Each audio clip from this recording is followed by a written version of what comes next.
Hi, everyone. I'm Paul Bueller, a partner in the Albany office focusing on labor and employment, and I'm here today to report to you on a current pending case involving the union AFL-CIO and the Federal Mediation and Conciliation Service.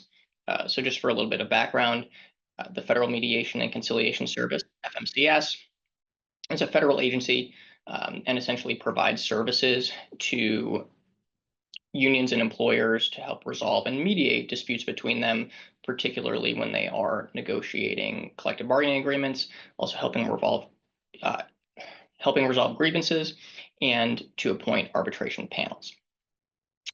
When there is a proposed termination or modification to a collective bargaining agreement, there's a required notice called an F7 notice that has to be submitted to FMCS, and then FMCS essentially can offer its services to the parties to help resolve whatever. Just for perspective, in 2024, there were approximately 5,400 mediated negotiations that FMCS facilitated, and they appointed over 10,000 arbitration panels. On March 14th of this year, the Trump administration issued an executive order, Executive Order 14238, titled Continuing the Reduction of the Federal Bureaucracy. And it essentially called for FMCS to pare down its services to the statutory minimum. In response, FMCS created a plan to provide what it considered to be its bare minimum services. Just for perspective, they had approximately 200 employees previously. Roughly 140 of those individuals were mediators, and they planned to reduce their workforce down to between 80 and 100 mediators, which they felt they could still meet their statutory obligations with that particular workforce. They submitted this plan to the Department of Government Efficiency and the Office of Management and Budget, and it was ultimately rejected by those agencies.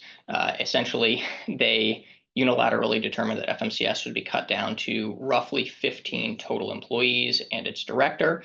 And of those 15 employees, only approximately 5 mediators, so essentially a skeleton crew intended just to assist with emergency situations.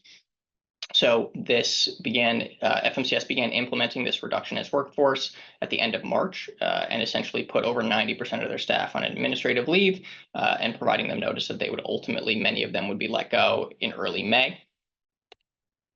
In response to this, a group of unions, including AFL-CIO, the United Federation of Teachers, SEIU, and many others, filed a lawsuit against FMCS, against the Office of Management and Budget, against the United States government, and against the directors of FMCS and the Office of Management and Budget. The crux of their lawsuit is essentially that the executive order and the implementation of the executive order went beyond the White House's statutory authority to be able to tell FMCS and direct how FMCS would operate, because FMCS is an entity that was created by Congress and is given certain statutory authority under its creation.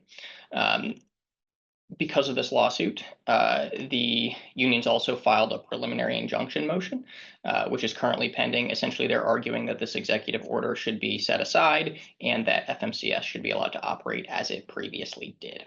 That preliminary injunction motion was filed just last week. The government defendants are required to respond on April 24th, and then ultimately there will be a hearing to argue this injunction on April 30th. At this point, this is something that we just have to monitor and wait and see how it works out. In the meantime, there are more likely to be more labor disputes. There are going to be expired contracts. There are going to be circumstances where, essentially this is just one less tool in everybody's belt to try to resolve some sort of labor negotiation, between a union and an employer. And, until then, the FMCS mediators, there's only 5, are really only there for emergencies, essentially in labor disputes that involve, very, very large employers with large bargaining units, or in certain healthcare situations, their services are still available. At this point, we'll have to wait and see how all of this works out. There is this pending motion for a preliminary injunction. We'll have to see how the government defendants respond, and we'll have to see how the court ultimately rules on this motion. Until then, FMCS is going to operate on a shoestring, again, with just their 5 mediators, their 10 approximately other staff, and essentially they'll only be available for emergencies, again, situations where there are very large employers, bargaining units of 1,000 or more employees, or healthcare situations where a work stoppage involving 250 or more employees would be a problem. So we'll continue to monitor this and report back to all of you